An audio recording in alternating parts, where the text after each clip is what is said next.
Good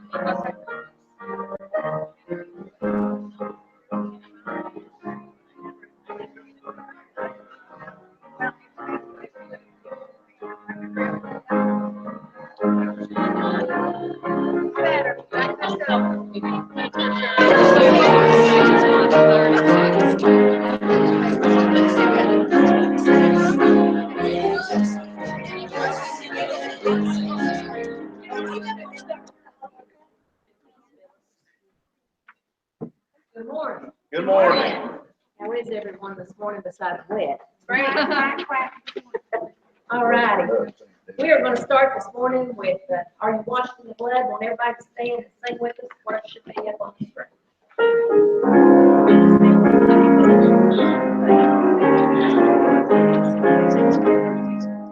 Have you been to Jesus for the cleansing fountain? Are you washed in the blood of the Lamb? Are you always trusting in His grace and love? Are you washed in the blood of the Lamb? Are you washed in the blood, in the soul cleansing blood of the Lamb? Are your garments spotless? Are they white as snow? Are you washed in the blood of the Lamb? Are you walking daily by the Savior's side? Are you washed in the blood of the Lamb?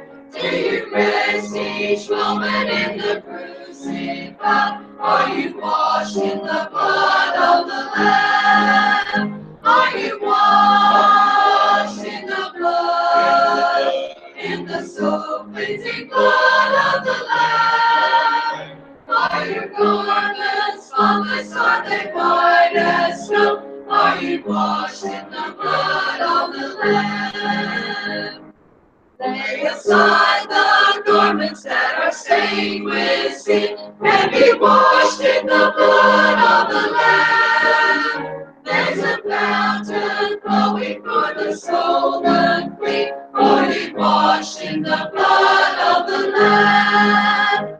Are you washed in the blood, in the soul cleansing blood of the Lamb? Are your garments spotless? Are they white as snow? Are you washed in the blood of the Lamb?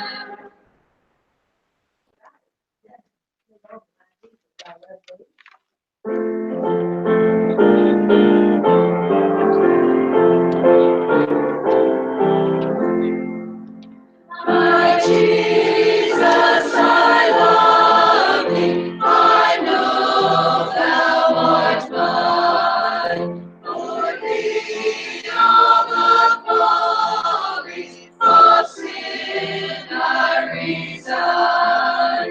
My gracious Redeemer, my Savior on high. If ever I love thee, my Jesus, 'tis now.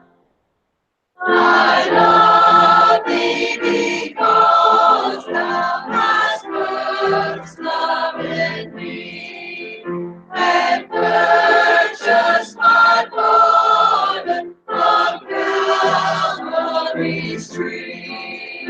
I love thee for wearing the thorns on thy brow. If ever I love thee, my Jesus, 'tis now. In passions of glory and endless delight, I'll ever adore thee in heaven so bright, and singing thy praises before thee above. If ever I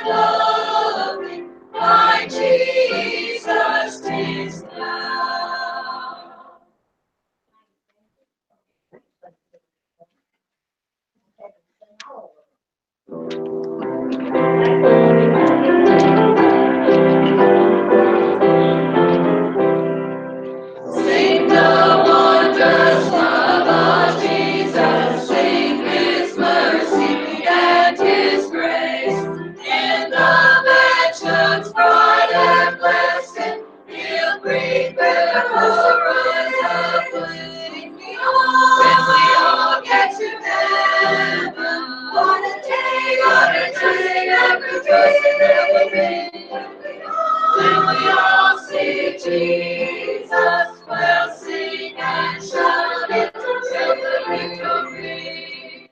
While we walk the pilgrim's pathway, clouds will overspread the sky, of which traveling gates are open, not a shadow shall us hide. When we all get to heaven, what a day of rejoicing there will be. When we all see Jesus, we'll sing and shout and victory. Onward to the prize before us, soon His beauty will behold. Soon the pearly gates will open, we shall tread the streets of gold. When we all get to heaven, what a day of rejoicing there will be. When we all see Jesus, we'll sing and shout the victory.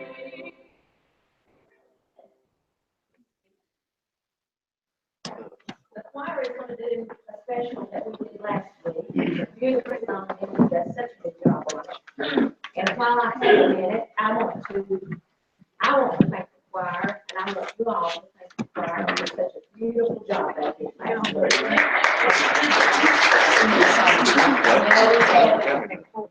Sound guys in the back, and music guys, and they all played such a huge part in that. Thank you too. Rich was real funny. All right. Hope you enjoyed it.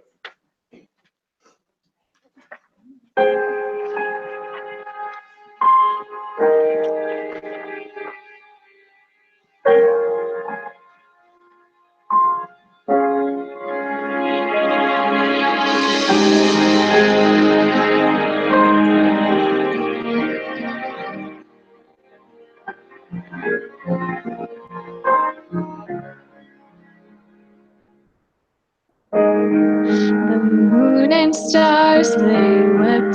The morning sun was dead. The Savior of the world was fallen. His body on the cross, His blood poured out for us. The weight of every curse upon Him.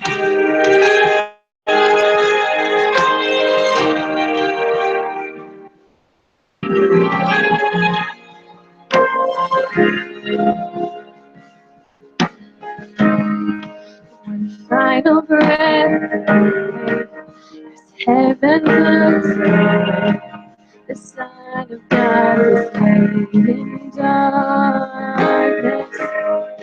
A battle in the grave, the war on death was lost. The power of hell forever broke. The ground began to shake, the stone was rolled away. His perfect love could not be overcome. Now death, where is your sting? Our resurrected King has rendered you defeated. Forever King is glorified.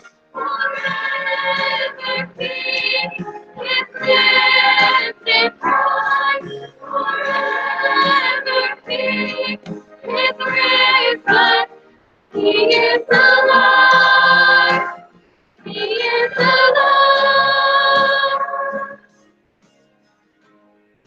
The ground began to shake. The stone was rolled away. His perfect love could not be overcome. Now death, where is your sting? Our resurrected King has rendered you defeated. Forever King is glorified.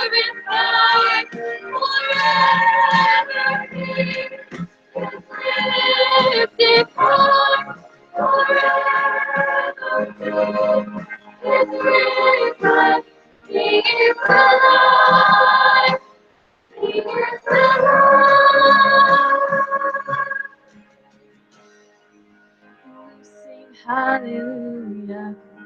We sing hallelujah. We sing hallelujah. The Lamb is overcome. We sing hallelujah. We sing hallelujah. We sing hallelujah. The Lamb is overcome.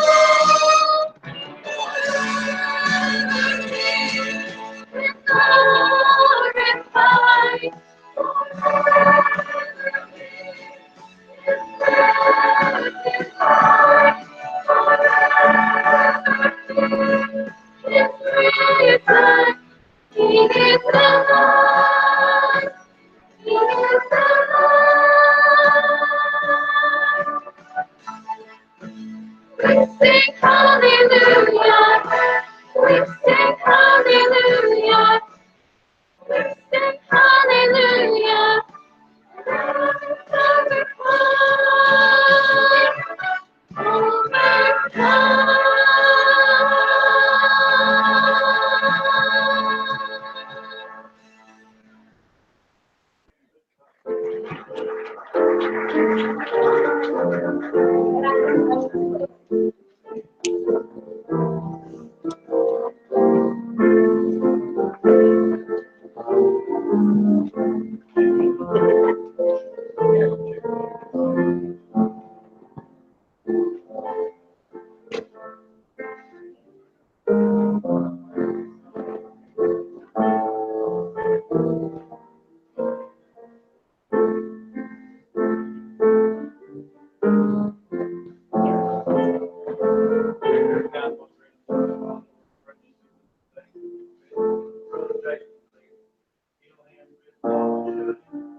And this morning, Miss Frida's doing our special.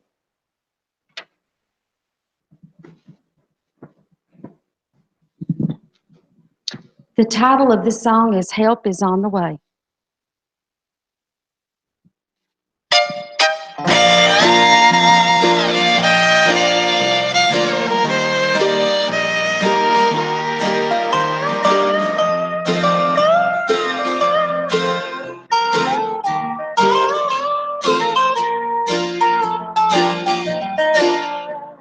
A woman in the Bible days, her last meal all is gone.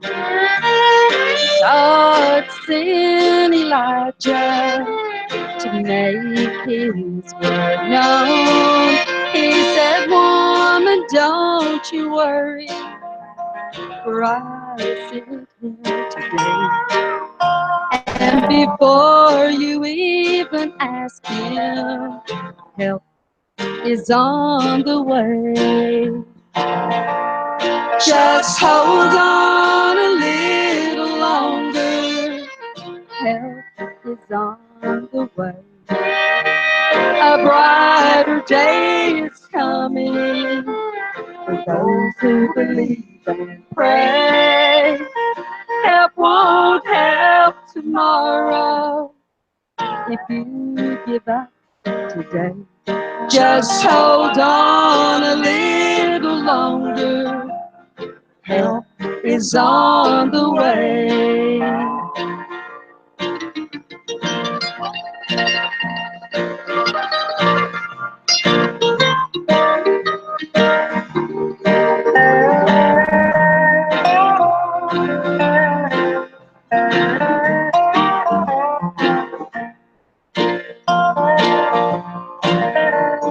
Troubles of this world come by and burdens get you down. You think no one is listening. You think no one is around. Just remember what the word says. Trust Him and obey. Keep your eyes toward the heavens, 'cause help is on the way.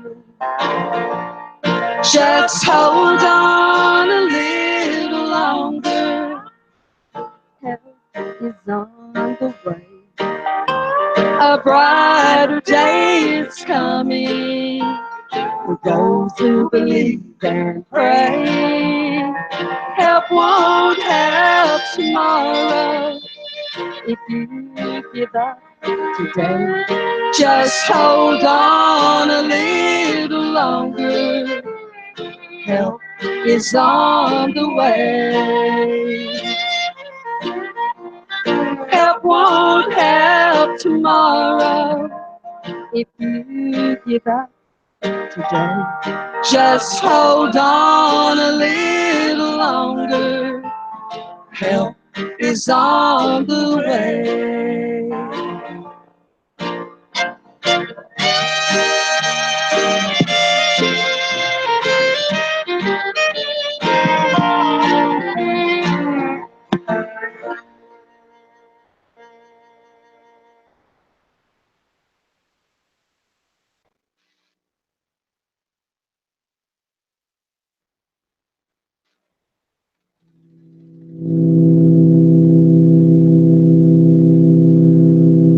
The wall at Jericho was an impenetrable force to any army that was trying to overtake the city.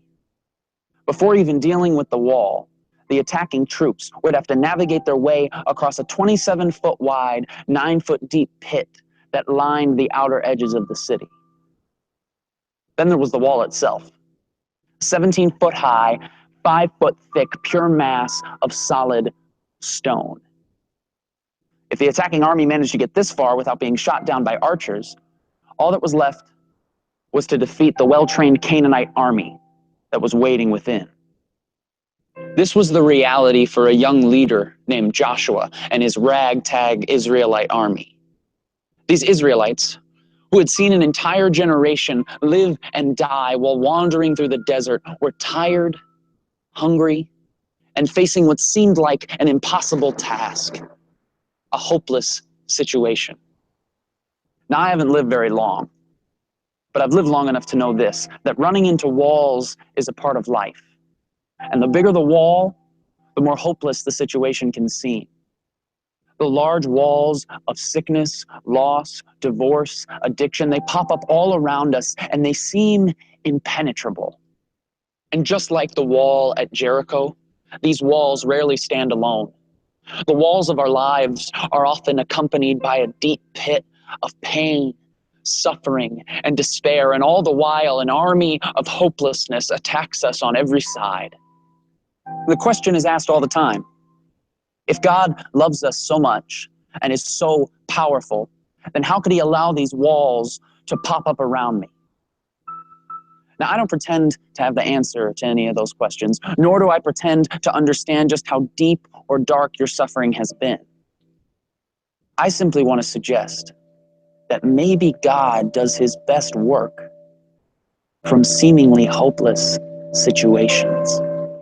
When I read the Bible, I read about people and characters, all who faced seemingly hopeless situations.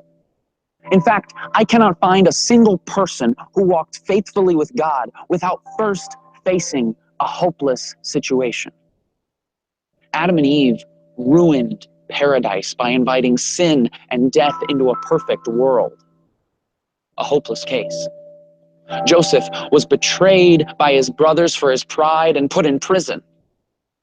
A hopeless case. Moses was cornered on the banks of the Red Sea with the most powerful army in the world breathing down his neck. A hopeless case. Gideon was 300 against 300,000. David stood across the valley from a bloodthirsty giant. Esther was a woman trying to gain a word with a prideful king. Daniel's roommate was a lion. His friends were thrown in an oven. Jonah sucked at his job and got stuck in a whale. Peter was a coward. Paul was imprisoned. The 5,000 had no food. Lazarus was dead. Timothy was too young. Abraham was too old. The youngest son was too stupid. The walls of Jericho were too strong. And Jesus was humiliated, hung on a cross, and buried in a tomb, burying all hopes of the revolution that was hoped for thousands of years. Now, everybody was ready to close the book on these stories. The end, game over. But if there's one thing we learn from the scriptures, it's that we can never place a period where God has placed a comma. Because when all other options have been worn out, when circumstances couldn't get worse, when everything else has failed, get ready, because that is exactly where God shows up. Because Joseph became second in command. The Red Sea parted. Gideon won without lifting a weapon. Goliath's head was on a plate. Esther spoke and the king listened. Daniel tamed the lion. The oven felt like room temperature. Nineveh repented. Peter became the rock. Paul rejoiced. 12 basketfuls were left over. Lazarus was just kidding. Timothy built a church. Abraham built a family. The youngest son came home to a party. The walls of Jericho came a-tumbling down. And Jesus Christ pulled off the resurrection, defeating sin and death. And the creation that had been marred so many years ago was now restored for all time. With God, what seems like a hopeless situation is not only possible, it's favorable. Because only God can turn a mess into a message. Only God can turn a trial into a triumph, a test into a testimony, and a victim into a victory. His power is made perfect in weakness. So let us rejoice in our trials and hold unswervingly to the hope we profess, because he who promised is faithful, was faithful, and will always be faithful, no matter how hopeless the situation. It's all been said and done.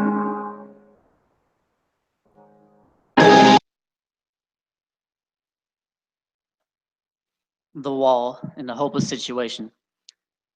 You know, honestly, when I found out that I was gonna be doing the message yesterday, I was not prepared. I was not ready. I felt like I kept running into walls myself, obstacles. The power was going out. You know, as you guys tell, it's been like Noah's Ark out there. We need it.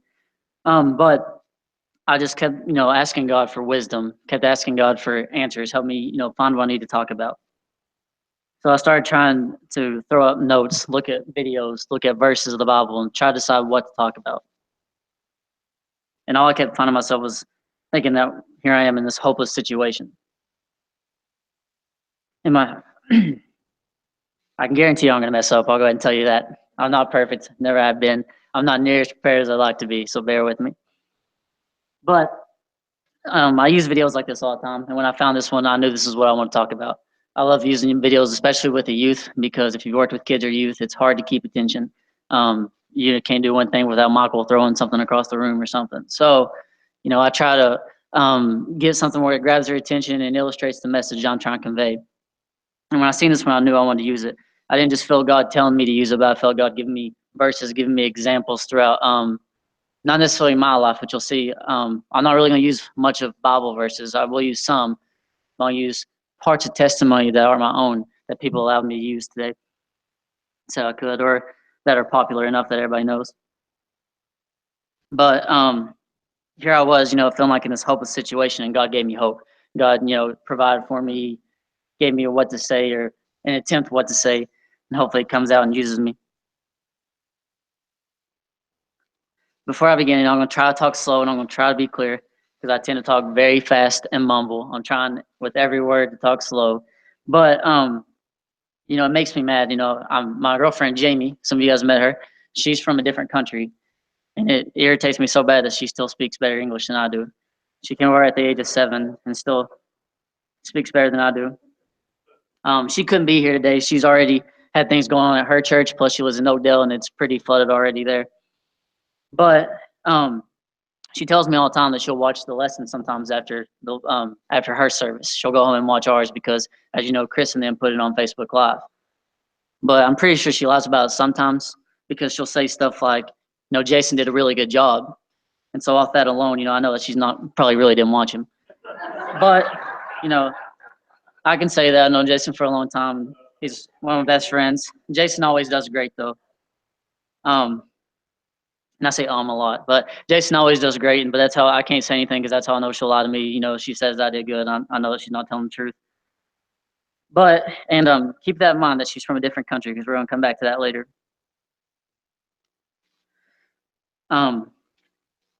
We've all probably thought we've been in hopeless situations before. We've all hit walls. If you haven't, all I can say is get prepared because it's, you're going to at one point or another. But we have to have something that's going to carry us through that and give us the strength and peace to make it through it. One verse that we're going to talk about and I'm going to keep bringing up over and over is John 15:5. It's one of my favorite verses in the Bible just because it really expresses our union with Christ and that without him, we're nothing. It says, I am the vine, and you are the branches. The one who remains in me and I in him produces much fruit because you can do nothing without me. In simpler terms, the way I would just say is Jesus Christ is the vine and we are the branches. If we remain in him and him in us, we should produce much fruit because we're able to do absolutely nothing without him. And when I throw out these verses, you're more than welcome to turn there. But as quick as I talk, I'll probably be out of them by the time you get there. So I'm fine with you just marking them or however you feel. But going back to Jamie for a second, she was born in a different country from Kazakhstan. I had never even really heard of Kazakhstan. It's between Russia and China. But the part that I left out, and some people don't know, is she was actually dropped off at a doorstep to an orphanage when she was a baby. Basically abandoned. Who knows if it was her parents that dropped her off or she was abandoned somewhere else and someone got her and took her to an orphanage. Obviously, we don't know that, but she was abandoned at a doorstep and it seemed like a hopeless situation. However, she could have been aborted. In fact, she told me a lot of times during that time, most of the kids from there were being aborted if they didn't want them. She could have been thrown in the trash. It could have been anything. But luckily, there was still some hope. She was dropped off at an orphanage. But she still felt hopeless. She still felt abandoned. She still felt unloved. She didn't necessarily have that loving family that some of us know here and the benefits that we have here. It wasn't until the age of around 7 she was adopted and brought to the States, all the way to Morgan County. It's crazy to me to think about how someone from Kazakhstan can end up in Oakdale, but happens. And she found a hope, love, and security from an amazing family. And although her mother and everyone is amazing, and I'm so thankful that they did that, it wasn't them that did that. It was God that did that. God placed it in her heart to want to go adopt someone from over there and something like that. That's not something that we do on our own. That's God that made it possible. So I'm very thankful for her, but I'm more thankful that God placed the hope in her to do that. So now she has love. God turned this hopeless situation into a hopeful situation. I'm going to fast forward a few years later. She ends up waking up not feeling good. She's not feeling well. Her face is bald and everything else, and she ends up having cancer. She ends up getting transported to the hospital and find out she has cancer. And this was 6 years ago, I believe. Am I right? When she gets to the hospital and they find out she has cancer, they quickly transport her to St. Jude's Hospital, where she got great care. And thankfully, they were able to get rid of all the cancer, and she's been cancer-free for 6 years. So I'm very thankful for that. But again, during that time, and she expressed to me just how scared she was. Thought she was going to die, everything else. Because in that situation, we probably all know somebody that's had cancer, maybe even passed away from cancer. We don't always get that great result, but we're going to talk about that here in just a little bit.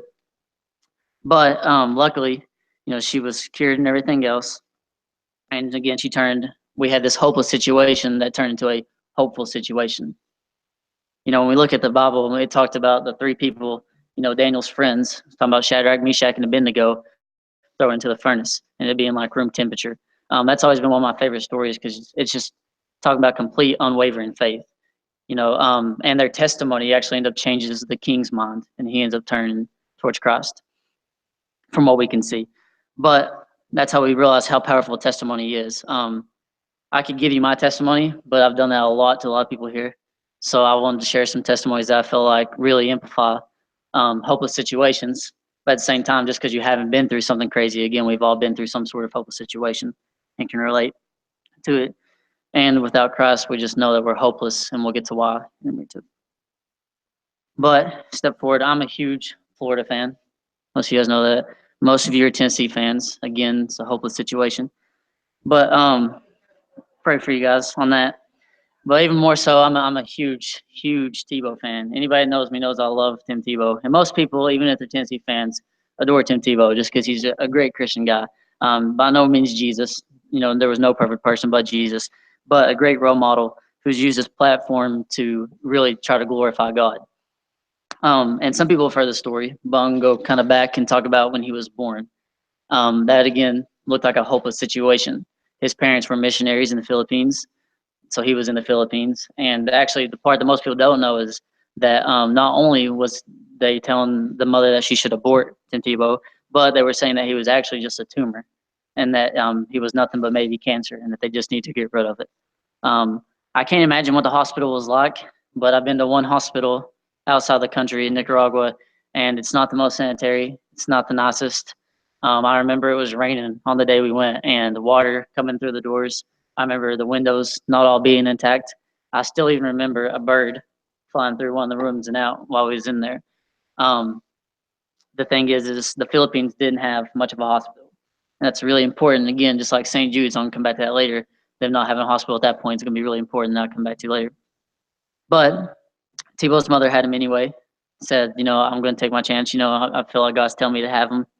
And she ended up having Tim Tebow, and we all know how that turned out. Obviously, the man's criticized, a lot. Just, any Christian that's outspoken is going to be.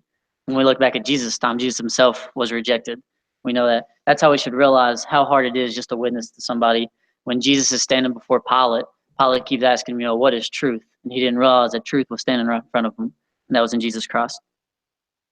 But, in fact, the other day, I came home Friday night, and Tebow had just went 3 for 3 in baseball. He went up 3 times and hit the ball.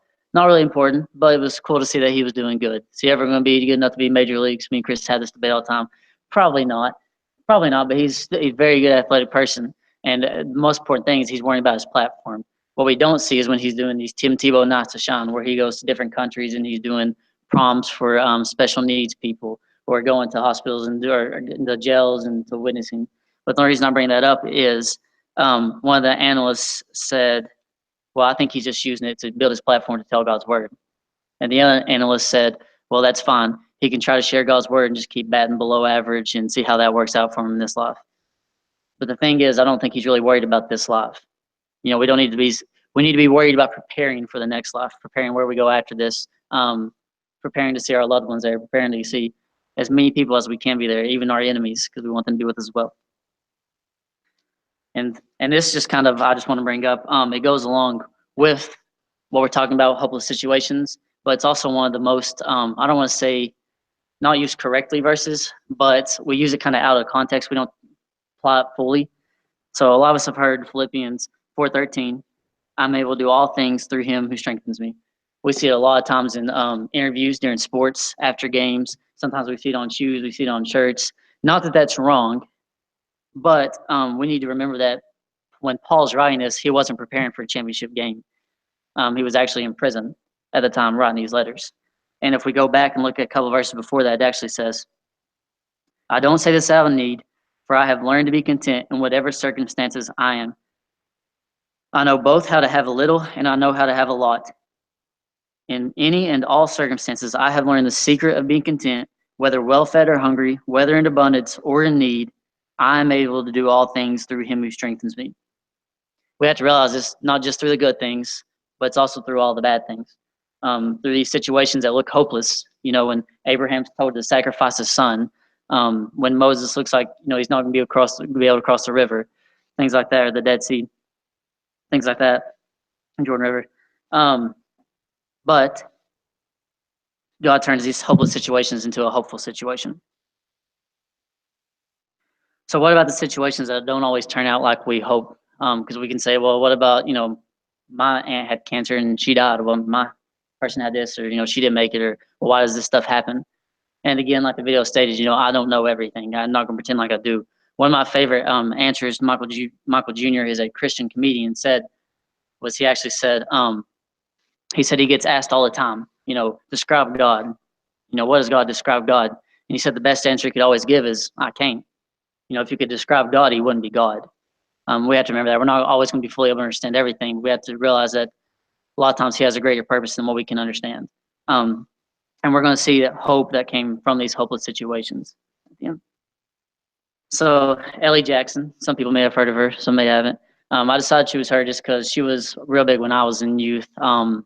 She was at my high school, and I was not very close to Ellie. I was several years older, so I'm not going to pretend like I know her very well or anything like that. But I can remember the tragic event that happened.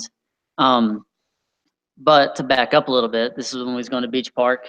Ellie didn't actually go to church with us, but she had came to some of our events like fifth quarters and things like that. And they talked her into going to Hearts on Fire with us. Hearts on Fire is where we go to here as well. We went this past year where Maddie and Lauren got saved. And she ends up getting saved. She ends up accepting Christ, which is great. If that wouldn't have happened, we see what happens just a couple months down the road. A freak accident. She's on a four-wheeler. It flips back on her, ends her life. Obviously, you don't expect that to happen, but we have to remember that, any day something like that can happen. A freak accident can happen. We could go outside today and hopefully we don't, but how's your plane or anything else and lose our life or take someone else's. So we have to remember that we're never promised another second, but we need to make sure the time that we are given, that we're using it to glorify God, to make our decision to accept Christ and follow him. But when Ellie died, again, that just seemed like a hopeless situation. It didn't seem like what could possibly positive come out of this. But we knew that she accepted Christ. We knew that she would be in heaven. Her family had hope in that they were upset, they were horrified, tragic event, but they had hope in knowing that they can see her again. Her hope was in Christ. Okay. And then just kind of go on from that, we touched on at the very beginning, it said Adam and Eve ruined it from the beginning, basically, is what it said. Sinful nature. I still think it's mostly Eve's fault, but we'll talk about that another time. I guess Adam and Eve is what we'll say. But you guys are going to get out early, just a heads up. But I talk fast, and I didn't prepare near as much as I should. But I do have a little bit more. Adam and Eve messed up from the beginning. When we look at humanity, if we just stop at Romans 3:23, we all sin and fall short of the glory of God. That leaves us all hopeless, with no hope. There's no way around that. Okay, there's nothing else that can save you. It says there's no other way except for Jesus Christ. We read Romans 6:23, and it keeps going. That's where we find our hope. And says, "For the wages of sin was death, but the gift of God is eternal life through Jesus Christ." And there's several other verses that tell us that Jesus is the only way. If you try to find satisfaction in anything else, you're not going to find it. I hear a lot of people turn to, a lot of other things, and they say, well, this helps me, this helps me. It's not going to fully satisfy you. It's never going to, you're always going to be longing for more, but with Jesus Christ, you have that eternal satisfaction. But when it comes to that, we don't treat, I think that our biggest problem is we don't treat hell like a real place. Travis Harmon, who does the BCM over at Roan State, he does a great job, and he's taught me a lot, just even being with him the last little bit. But he's a very smart guy. And one thing he said a couple weeks ago, and I've heard it before, but it just really stuck out to me when he said it, was, that we don't treat hell like a real place. And in my head, I'm thinking, yeah, we do. I'm a youth pastor. We talk about it all the time. Jason talks about it. But if we treated hell like a real place, how come we don't really treat it like the horrific place it is and go tell other people and just witness as much as we can and try to bring other people closer to Christ? Because a lot of times we don't. We can say hell's a real place, heaven's a real place. We tend to not even talk about hell. We kind of just shove it to the side. We forget that Jesus actually talked about hell more than he did heaven, because he was trying to tell us what he was there for, what he was saving us from. He told us about the promise of the kingdom of heaven, but he had to, it's kind of like if you're in a court case the first thing I'll tell you is what you did wrong. Before we decide about where you're going to go, we're going to talk about what the charges are against you. For in our case, that'd be sin, and then we're going to talk about, unless you do this, you're not going to get to go here. So that's kind of the same thing. It's a bad example, but we had to accept Christ to get to heaven. So that's where we find our hope. But when we go back, one thing we don't see is, or that we don't express enough, is not only do we get our hope from God, but the way God provides that hope is a lot of times through us. It could be through the church, it could be through each other. Even if you say, well, I'm not going through a hopeless situation right now, there's guarantee there's someone in your life, whether you realize it or not, at home, school, work, that's going through a hopeless situation. When God gives us that hope, we need to take that hope, that love Christ gives us, and be sharing it with other people. Not just his word, but in every action we do. Going back to Jamie at the beginning, we talked about how she had cancer and how she got healed by she got cured. Well, she got healed by God ultimately, but she got cured and helped out by St. Jude Hospital. And one thing she's done since then is we actually just ran a 5K, which I'm too out of shape to do a 5K, but we did one. I survived. And we did a 5K for Camp Horizon, which is a cancer camp for children. So we're going to go to that and try to help out. I've never done it. She's done it for several years now. She just last week helped make a video for St. Jude's Children's Hospital, or for someone that was doing a video on St. Jude's. I've seen videos of her speaking at conferences. She was taking that hope that was given to her and giving it to other people, living out her testimony. When we go to Tebow, obviously we see that, he's living out his testimony. He's trying to do the best he can. You're always going to be beat down. You're always going to have to defend your faith. And sometimes, and this, a lot of people don't like to hear this, but in the youth, we've really been focusing on how to truly defend your faith. Not just being able to say, well, have faith, believe in Jesus, go to church, and be the only answers we have. Because for us, it's easy to say, well, believe in Jesus, and that should be the ultimate thing. But for someone that says, well, I don't, how do you get to them? And, for us, we've been really starting creation. How do we defend the faith? Because Jesus himself said when he's talking to Nicodemus, we always hear John 3:16, for God so loved the world that he gave his only begotten Son, that whosoever believes in him shall not perish, but have everlasting life. What we forget is just a couple verses before that, Jesus tells Nicodemus, I speak to you about all these earthly things, and you don't believe it. How are you going to believe in the heavenly things I'm telling you? Same thing, if we can't explain creation, if we can't explain these answers, then how are we going to be able to explain to them Jesus? Okay, creation is kind of the basis of how we get to the cross. Without creation, we don't have sin. We don't have all the stuff that leads to that. So we have to be able to defend all of it. Because one way or another, if you haven't been attacked about your faith, then you need to re-examine. One, are you showing your faith, in your actions and everything you're doing? And two, same thing is, if you haven't yet, then I guarantee you're going to. When you get out of high school, it doesn't get much better in college, everything else. I'm very lucky now to go to a Christian college, so obviously it's not as bad, but at Rowan State, it wasn't terrible, but you see different stuff than what you see in high school. Really, even in high school now, I go to the schools, middle school and high school, even in the middle schools now, I see stuff that I wish I wouldn't be seeing. But Travis gave us an interesting fact. I guess one of their main things is the reason why they do it is because, and the reason why we started college and career class here is because sometimes when they get out of high school, these get out of high school, what they do, they stop coming to church, they start doing these events. But at the BCM, they gave a statistic that once people graduated high school and they went off to college, 80% didn't return back to college or return back to church. That's what the statistic is right now for Tennessee. And it varies from different states and everything else, but it goes all the way from 60 to 90. I say all the time, but just because we're in the Bible Belt doesn't mean you're a Christian. Just because you mark it doesn't mean you're a Christian. Going on to Ellie and showing how her hope impacted others. We talked about how she had hope in Jesus Christ, but we got to look at, again, what other hope came out of that. I couldn't even tell you how many people come to know Christ through what happened to Ellie. And it's just the biggest example of that, or the biggest thing to take from that, is not only do we have a testimony that we're living out on earth, because we all have a story and testimony. Even if you haven't accepted Christ, you have a testimony, so make sure you're telling the right one. But when we accept Christ, we're showing that testimony through everything we do. And even when you leave here, you leave your testimony, whether you realize it or not. And, we hear about it all the time. What do you want people to say about you when you leave? And, I don't want people to say that I'm not really good at anything, but we'll say I was a good football player. We'll use Tebow. I don't want people to say, well, Tebow was a great college football player. I'm sure Tebow don't look at me like that, Ron. I'm sure Tebow would want people to say that he tried to give glory to God. He tried to show people that he cared for them. And that's the same way I want to feel. when Jesus left here, it wasn't that he wanted to say he could be as many places as he could and talk to as many people, but he was trying to reach as many people as he could for God's kingdom and come here and fulfill his purpose. With Ellie, you know, when she died, it just seemed hopeless. Everybody was upset, but we had so many people come to know Christ that may have not done that if it wasn't what Ellie went through. People often said, well, you know, why Ellie?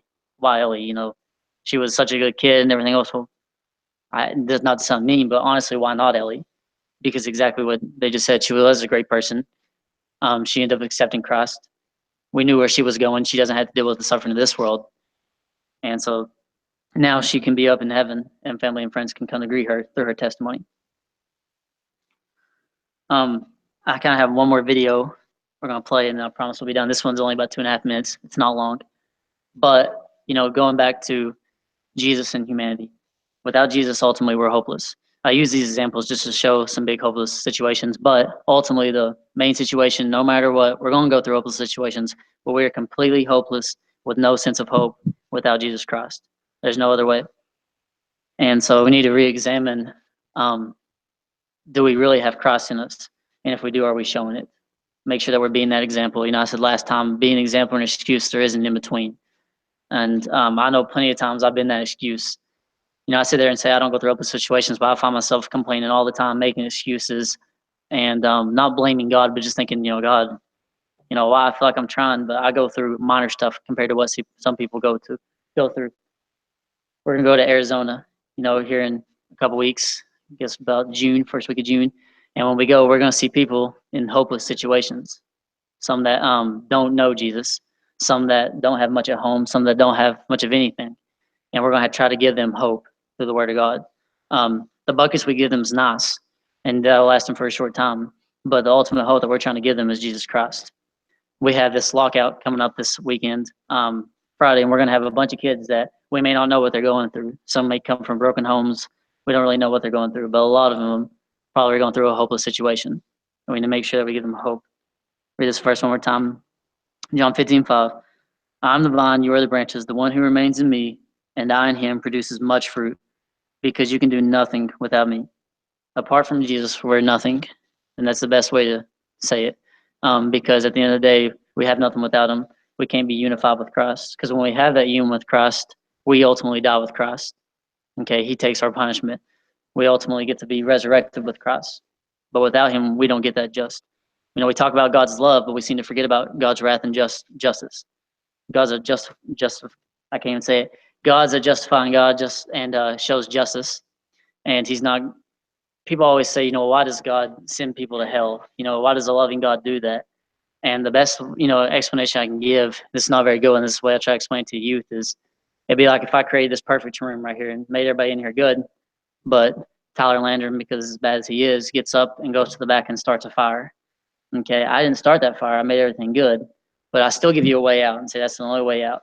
You can either go out that way and follow me, or you can stay in here. Now, I did not start the fire, just like God didn't start the sin.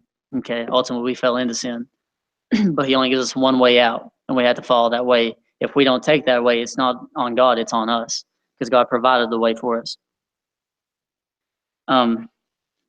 But that's the last thing I'll leave you with. I'll let him play this video, then I'll come up and basically close this.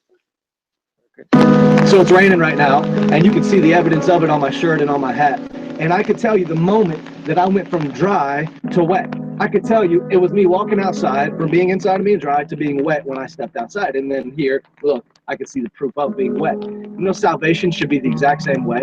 We should be able to look back on our life and say, that was the moment I went from being an unforgiven sinner to someone saved and became a child of God through the work that Jesus did in my life. And then we should see the evidence of it. And it's not that those good works is what saves us, but it's evidence of a true conversion. We should be able to look at people and say, yeah, there's a difference in their life. There's fruit there. There's change there. They don't look the same today that they did last year. They're becoming more Christ-like.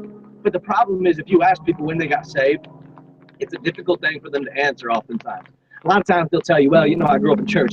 Well, my mom and dad were always, you know, kind of Christians. They raised me in that Christian environment. But when I was 6 years old, I raised my hand at an event. I really don't know much about it. I don't have a hunger for the things of God. There's no fruit in my life. I don't look more like Jesus, act like him. I'm not plugged into church. I'm not reading the word. I'm not not much of a prayer life. But at 6 years old, I kind of said, yeah, I believe that Jesus is out there. That's not salvation. No, salvation looks like a moment where you had an encounter with a living God and he changed you and the Spirit entered you. And now because of that, you are growing to be more like him. So why is it that if I asked you when you got engaged, you'd be able to tell me the date, the time, the experience, what it felt like, and the weather? Why is it that if I asked you when you graduated high school, you'd be able to name me off the year like, boom, no problem? Why is it if I asked you when you had your first child, you tell me everything about that situation and how beautiful it was seeing you give birth? Why is it that if I asked you all these things, you could describe them, but if I asked you when you got saved, it's difficult for you to answer? Salvation, hear me out, please. It's the most important thing that'll ever happen to you because it determines where you go after this life. Whether you're on a fast track to hell or whether you're on a fast track to an eternity in heaven. When were you changed? When were you saved? I'm not saying these things out of judgment. I'm saying these things because I care about you. Matthew chapter 7 says that many, not few, many will stand before the Lord on that final day. And they'll say, Lord, Lord, did I not do all these things in your name? Like, I believed in you. And he'll say, depart from me, I never knew you. You see, maybe you acknowledged that I was real, but you didn't give me your life. And there was no fruit after that. I wanted you, and I wanted all of you. And if Jesus doesn't have all of you, you got to be concerned that you don't have any of him. The Bible is so clear that true salvation will be shown and proven with a life of fruit. I didn't tell you a life of perfection and no sin. That won't happen. But a life of continual growth. Say, look, I'm wet. I'm changing. I've been changed. I've been changed. Have you been changed through the power of God? If you haven't, man, you can right now. Please hear me out. My heart is not just... Yeah, just a couple of things he touched on real quick. One of my favorite things he says is if Jesus doesn't have all of you, you have to be concerned on whether you have any of him. When we give our lives to Christ, we have to fully surrender. You know, you can trick a lot of people. Sometimes you even trick yourself, but you're not going to trick God. One of my favorite parts in the Bible, and this is obviously paraphrased, but when Abraham and Sarah, and God's talking to him, and God says, you know, you're going to have a child because he had promised Abraham all these descendants. And this, you know, that would be so many that would come through Jesus and everything that Jesus would come from. And Sarah kind of snickers and laughs. And when she does, God basically says, you know, why are you laughing? And Sarah says, oh, I didn't laugh. And God says, yeah, you did. It's just always been my favorites because you can't trick God no matter what. You need to really evaluate, not saying to question your faith, question, you know, whether you accepted Christ, but you need to be 100% sure. Don't doubt it, but doubt your doubt that you have about doubting. Also, you know, one thing I don't ever want to hear is stand before God and him say, depart from me, I never knew you. That would probably be the most, you know, I can't imagine anything worse than hearing that. So make sure that you really know Jesus. Make sure that if you're in that hopeless situation, that you accept Christ's hope that he gave for us. And don't forget that, you know, if you have accepted Christ, make sure that you're sharing that hope that he gave you to give to other people. Because, you know, Romans 8 tells us, you know, how beautiful are the feet. Romans chapter 8 tells us how beautiful are the feet, you know, the messengers that God sends. You know, God uses us as vessels to be the messengers to share his word and to share his hope and to share Christ's love to others. So that's all I got. We'll pray. And then does anybody have, or Joe, I guess we'll let Joe do announcements. Invitation. Okay, go ahead. We'll pray and then start invitation. Dear God, thank you for this day. Thank you for everything you've done for us, Lord. Thank you for allowing us to gather.